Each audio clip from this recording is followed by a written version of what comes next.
आपको सबको नमस्कार। कैसे हैं आप सब लोग?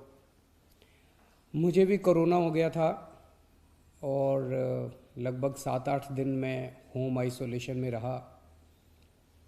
आप सबकी खूब दुआएं मिली, आपका खूब आशीर्वाद मिला, आपकी सबकी शुभकामनाएं आ रही थी, उसके लिए आप सबका बहुत बहुत शुक्रिया, तहे दिल से शुक्रिया। मुझे लगभग 2 दिन बुखार रहा, उसके बाद मैं ठीक था लगातार, लेकिन जो कोविड के प्रोटोकॉल हैं उसके हिसाब से मैं 7-8 दिन होम आइसोलेशन में रहा। अब मैं वापस आप सबकी सेवा में हाजिर हूँ। आप सब लोगों की शुभकामनाओं के लिए बहुत बहुत शुक्रिया। लेकिन दिल्ली में जो कोरोना की रफ़्तार बहुत ज़्यादा तेज़ी से बढ़ रही है, उसको लेके मैं हमेशा से चिंतित था। हालांकि मैं होम आइसोलेशन में था, लेकिन फ़ोन के ऊपर मैं लगातार अ, अपने सभी ऑफिसर्स से, चीफ सेक्रेटरी साहब से, हेल्थ मिनिस्टर से, सबसे लगातार संपर्क में था। जो जो इंतज़ाम किए जा रहे हैं और जिस तरह से कोरोना की स्पीड बढ़ रही है उसके ऊपर मैं नज़र रखे हुए था। दिल्ली के अंदर जो कोरोना की, पूरे देश में कोरोना बहुत तेज़ी से बढ़ रहा है, दिल्ली में भी बहुत तेज़ी से बढ़ रहा है। रफ्तार बहुत ज़्यादा तेज़ है। मैं देख रहा था कि कल वाला जो हेल्थ बुलेटिन था उसमें लगभग 20,000 के करीब केसेस आए थे, और आज शाम को जो हेल्थ बुलेटिन आएगा उसमें लगभग 22,000 केसेस, पिछले 24 घंटे के 22,000 केसेस आएंगे। तो डेली बहुत तेज़ी से केसेस बढ़ रहे हैं, जिसको, जो एक चिंता का विषय तो है, लेकिन जैसे मैंने पहले भी बोला था, घबराने की बात नहीं है।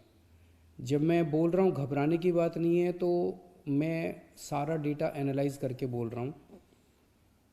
पिछली जो वेव आई थी अप्रैल मई में, उसमें 7 मई को इतने ही डेली केसेस आते थे, 20,000 के करीब। जैसे अभी 20,000 केसेस आए कल, 20,000 cases per day daily cases आए।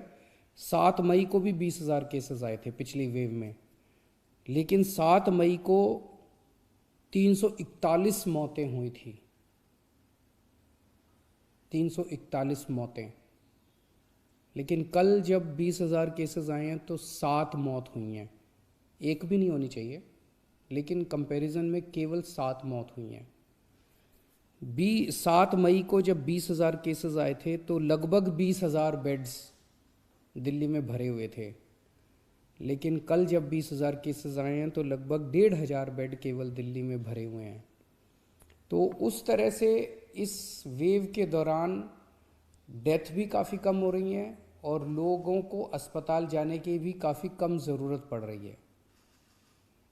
ये डेटा मैंने आपको इसलिए नहीं बताया कि इसलिए अब हम मास्क पहनना बंद कर देंगे और गैर जिम्मेदार हो जाएंगे। ये डेटा मैंने आपको इसलिए बताया कि पैनिक करने की कोई ज़रूरत नहीं है, घबराने की कोई ज़रूरत नहीं है, डरने की कोई ज़रूरत नहीं है, लेकिन जिम्मेदारी के साथ काम लेने की ज़रूरत है। जो मैं बार बार बोल रहा हूँ कि मास्क पहनना सबसे ज़रूरी है। मास्क पहनना सबसे ज़रूरी है। कई लोग मेरे से प्रश्न पूछ रहे हैं, लॉकडाउन लगेगा? हम लॉकडाउन नहीं लगाना चाहते। लॉकडाउन नहीं लगेगा अगर आप मास्क पहनोगे तो।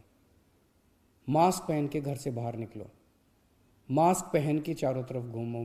अगर ज़रूरत ना पड़े तो घर से बाहर ना ही निकलो, अभी थोड़े दिन, कोई ज़रूरी नहीं है, लेकिन मास्क पहनना बहुत ज़रूरी है। सोशल डिस्टेंसिंग बहुत ज़रूरी है।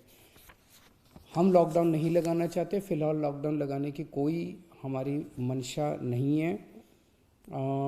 और हम चाहते हैं कि जल्दी से जल्दी ये वेव ख़त्म हो, और कोशिश हमारी है कि कम से कम रिस्ट्रिक्शंस हम लोग लगाएं, ताकि लोगों के रोज़ी रोटी चलती रहे, लोगों के रोज़गार चलते रहें। एलजी साहब और मैं दोनों मिलके पूरी सिचुएशन को लगातार हम लोग नज़र रखे हुए हैं। कल हमारी डीडीएमए की दोबारा मीटिंग है, उस मीटिंग में एक्सपर्ट्स के साथ फिर से हम रिव्यू करेंगे सिचुएशन को कि क्या और करने की ज़रूरत है, नहीं है। केंद्र सरकार से लगातार हम लोग संपर्क में हैं, केंद्र सरकार से भी हमें पूरा सहयोग मिल रहा है।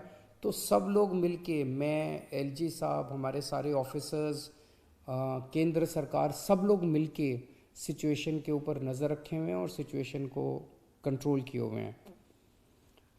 पहले भी हम सब दिल्ली वासियों ने मिलके कोरोना की इतनी बड़ी इतनी खतरनाक लहर थी जो अप्रैल वाली थी, उसको हमने पार पा लिया, तो इस लहर को भी हम लोग पार पा लेंगे। चिंता करने की ज़रूरत नहीं है, लेकिन जिम्मेदारी के साथ काम करने की ज़रूरत है। और जिन जिन लोगों ने वैक्सीन नहीं लगवाया, प्लीज़ जाके वैक्सीन ज़रूर लगवा लीजिए। वैक्सीन लगाने से मतलब ये नहीं है कि करोना नहीं होगा, लेकिन करोना अगर हुआ तो आपको कम माइल्ड करोना होगा, आपकी जान को खतरा नहीं होगा, आपको अस्पताल हो सकता है जाने की ज़रूरत ना पड़े। नमस्कार।